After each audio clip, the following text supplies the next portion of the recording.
उनका मत ये था कि मज़ा नहीं आया। तो दोस्तों, यशवंत सिन्हा ने सांसद भवन में लालू यादव को ऐसा क्या बोल दिया कि सब हंसने लगे और लालू यादव इस पर गुस्सा हो गए, तो वो भी बोल पड़े। तो और क्या कुछ हुआ, चलिए देखते हैं इस वीडियो में। जमा नहीं। और दूसरा भाषण जो हुआ वो हमारे ही प्रदेश के पूर्व मुख्यमंत्री और राष्ट्रीय जनता दल के राष्ट्रीय अध्यक्ष श्री लालू प्रसाद जी का हुआ, जिसके बारे में सारे सदस्यों की राय थी कि बहुत ही एंटरटेनिंग भाषण रहा। उसमें कुछ लोगों का ये भी कहना था कि नौटंकी वाला भाषण था, लेकिन वो मेरा कहना नहीं है। उन्होंने अपने स्वयं कहा, लालू प्रसाद जी ने, कि उनका बहुत एकेडमिक भाषण था।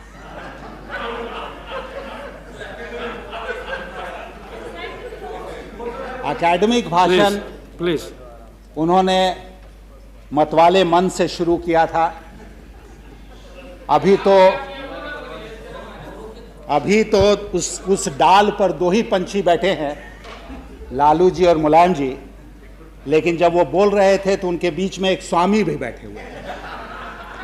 और शायद हो सकता है कि लालू जी का जो दार्शनिक भाषण आज हुआ है, एकेडमिक भाषण हुआ है, उसमें कुछ इनपुट उस स्वामी का भी हो। तो स्वामी लोग है बड़ा खतरनाक, गुरु स्वामी तो ले डूबा आपको। अब आपको अभी तुरंत पता चलेगा, अभी तुरंत आपको पता चलेगा। फिर आप अपने बगल में मत बिठाइएगा। हमारा जो स्वामी था उससे तो हमने छुटकारा पा लिया, लेकिन आप जिस स्वामी के चक्कर में हैं उसमें मत पड़िए। लालू जी, एक मित्र के नाते सलाह दे रहा हूं।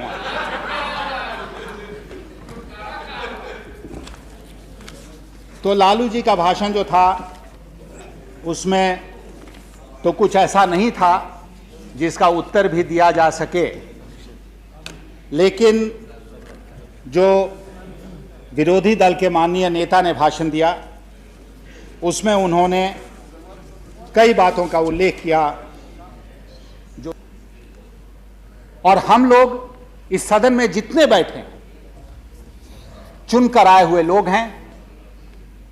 लालू जी कह रहे थे बिना चुना फिटकरी लगाए हम कोई ना कोई पद पा लेते हैं। तो मैं उनसे कहना चाहता हूं कि मैं इस सदन में उनसे ज्यादा वोट से जीतकर यहां पर आया हूं, और चुनाव जीतने में कितना चूना हर्रे फिटकरी लगाना पड़ता है वो उनको भी पता है, हमको भी पता है, क्योंकि बहुत दिन से हम लोग इस पापड़ को बेल रहे हैं।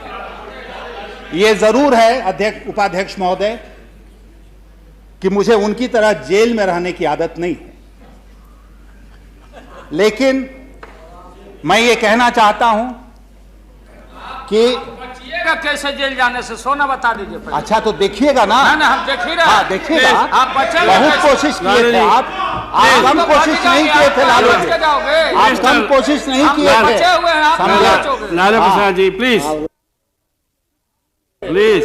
अरे आपकी बद्दुआ किसी को नहीं लगती है, क्योंकि किसी की बद्दुआ किसी को नहीं लगती।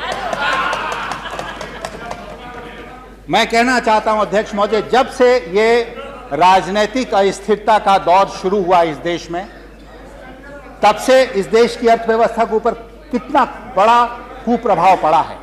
क्या हम सब लोग जो यहां बैठे हैं इसकी चिंता है? सरकार आएगी, सरकार जाएगी, लेकिन इस देश की अर्थव्यवस्था के लिए क्या हम सब लोग एक साथ मिलकर जिम्मेदार नहीं हैं? क्या इस सदन में बैठे हुए हम सबका यही परम कर्तव्य है कि हम इस देश को रसातल तक पहुंचा दें, इसके भविष्य की कोई चिंता नहीं करें?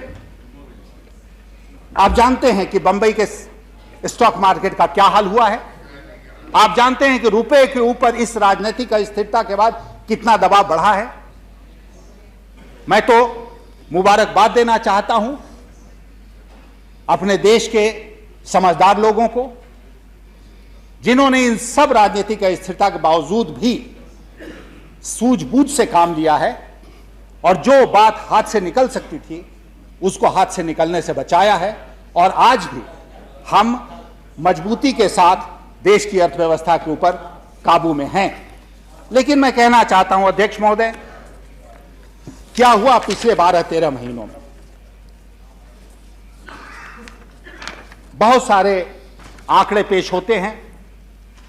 सबसे पहले तो मुझे याद है इसी सदन में जब कभी हम चर्चा करते थे अर्थव्यवस्था के ऊपर, बार बार हमें यह बताया जाता था आपको अर्थव्यवस्था संभालने नहीं आता है, आप कुछ नहीं जानते हैं, आपने अर्थव्यवस्था को तहस नहस कर दिया। और लगभग यही बात विरोधी दल के नेता आज कह रहे थे।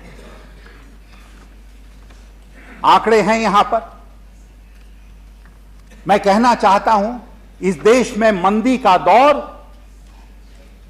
1996 के मध्य से शुरू हुआ था और उस मंदी के दौर के पीछे जो कारण थे वो सीधे वहीं हमारा ध्यान आकर्षित करते हैं जो कांग्रेस पार्टी की नीतियां थी 1991 से लेकर 1996 तक। बहुत चिंता शरद पवार जी व्यक्त कर रहे थे आज कि उनके निर्वाचन क्षेत्र में जो उद्योग हैं वो बंद पड़े हैं, अन्य क्षेत्रों में जो उद्योग हैं बंद पड़े हैं, पब्लिक सेक्टर अंडरटेकिंग्स बंद पड़ी हैं।